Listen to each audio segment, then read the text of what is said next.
Puis là, le fédéralisme communautaire, c'est le fédéralisme précolonial. C'est-à-dire que nous revenons à nos tribus sous prétexte d'authenticité, tout ça. Tout ça, c'est des histoires qui ne visent, que à détruire le nationalisme que nos pères fondateurs ont légué avant les indépendances. Et ce n'est pas acceptable, parce que c'est ce raccourci qui nous plombe aujourd'hui. L'équilibre régional, il faut supprimer les quotas. Il y a une usine à Garoua, il faut 20% des fils de Garoua, il faut 30% des fils du Grand Nord. Après, il faudra combien pour le Sud? 10%.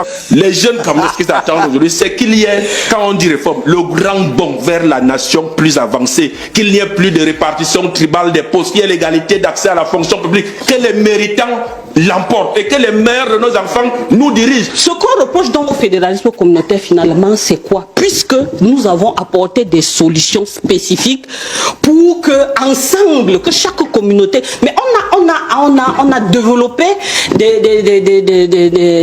des solutions au point où on a pensé à même le domaine architectural endogène, c'est-à-dire qu'on retrouve la case Mousgoum, le Boukarou, la case Bamileke, la maison en bois et tout, pour respecter, oui, pour justement mettre à l'honneur cette diversité, disparité culturelle qui fait en sorte, qui fait la richesse du Cameroun. Les chaufferies dans le Grand Nord ne sont pas comme dans l'Ouest, ne sont pas comme au centre. Il faut pouvoir les revaloriser toutes autant qu'elles sont. Mais quand on dit les problèmes sont nationaux, oui, il y a des problèmes, on est tous d'accord.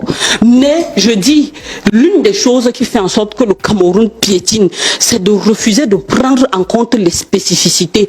Parce que les solutions sont hors sol. Vous ne pouvez pas traiter certains problèmes de la même façon à l'Est, de la même façon au centre, et ainsi de suite. Chaque région, chaque communauté a ses spécificités. Et il faut pouvoir respecter ça pour pouvoir... Est-ce que vous permettez qu'il vous réponde? Parce qu'après, je voulais savoir si... Je ne réponds pas. Je voudrais qu'on s'entende bien. Je pense que c'est cette vision de la politique au Cameroun qui malheureusement nous fait reculer. Je ne sais pas, ça nous fait reculer en réalité d'un siècle et demi. C'est alors qui dirige le Cameroun. Hein. Non. Je précise. On recule parce qu'il y a des gens qui n'ont pas trouvé des solutions à nos problèmes. Je pense qu'on recule par paresse intellectuelle. Vous êtes intellectuellement paresseux. Nous reculons d'un siècle et demi. Pourquoi? Parce qu'en fait, vous nous ramenez à la période précoloniale. Et je suis étonné que vous pensiez que cette conception précoloniale soit une forme de modernité aujourd'hui, mais je trouve que c'est de la paresse politique tout simplement. Je crois qu'il faut clarifier un certain nombre de choses. C'est pour ça que je suis d'accord avec Xavier quand il parle d'idéologie. La République, c'est une idéologie en soi. C'est quoi la République?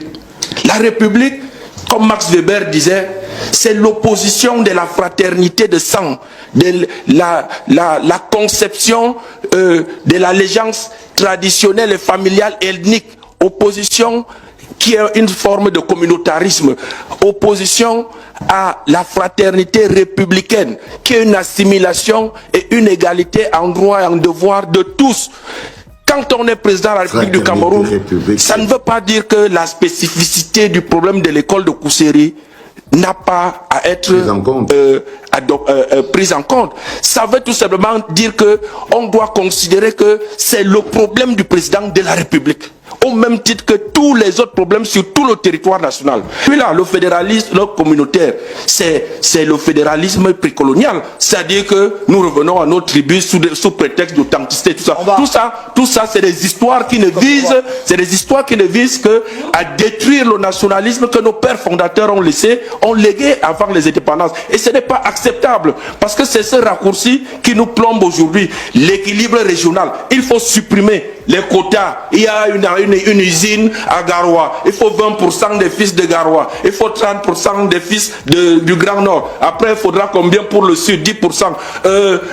À l'ENAM, il faut le common law. Mes enfants qui font l'anglais, qui font le système anglophone, quand on dit section common law, ils n'ont pas accès parce qu'il faut être bakoueri ou originaire. Mais ça, c'est quelle république villageoise qu'on veut faire? Et c'est ça qui n'est pas acceptable. Et c'est pour ça que c'est condamnable. Le fédéralisme communautaire, c'est l'idée Et je sais pas, peut-être parce que votre président a fréquenté un moment les panafricanistes obscurantistes, Okay, mais je pense que c'est ça qu'il faut condamner. C'est le piège où nous sommes aujourd'hui. Okay.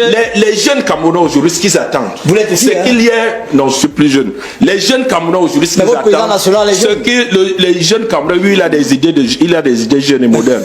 Les jeunes Camerounais, ce qu'ils attendent aujourd'hui, c'est qu'il y ait, quand on dit réforme, le grand bond vers la nation plus avancée, qu'il n'y ait plus de répartition tribale des postes, qu'il y ait l'égalité d'accès à la fonction publique, que les méritants l'emportent et que les mères de nos enfants nous dirigent, qu'il n'y ait pas cette répartition à les concours, tel concours, il faut 10 du sort. Non, que les meilleurs dirigent, même s'ils sont dans le même village. Qu'on arrête tout ça, parce que c'est ça qui nous plombe là où nous sommes. Les amis, sur cette chaîne, nous partageons les actualités sur l'Afrique, sur les pays africains tels que le Cameroun, la Côte d'Ivoire, l'AES également. Ce sont des actualités qui doivent nous intéresser, la jeunesse d'aujourd'hui. C'est pour cela que je juge bien de partager ces quelques clichés avec vous régulièrement, pour que nous puissions aussi nous intéresser à nos politiques africaines. C'est nous qui allons changer certaines choses dans nos différents pays, raison pour laquelle c'est plus que urgent de s'intéresser à la politique de nos différents pays. Et je voulais juste partager ces quelques clichés avec vous. Si vous ne l'avez pas encore fait, n'hésitez surtout pas de partager, de liker et surtout de vous abonner et d'activer la cloche de notification.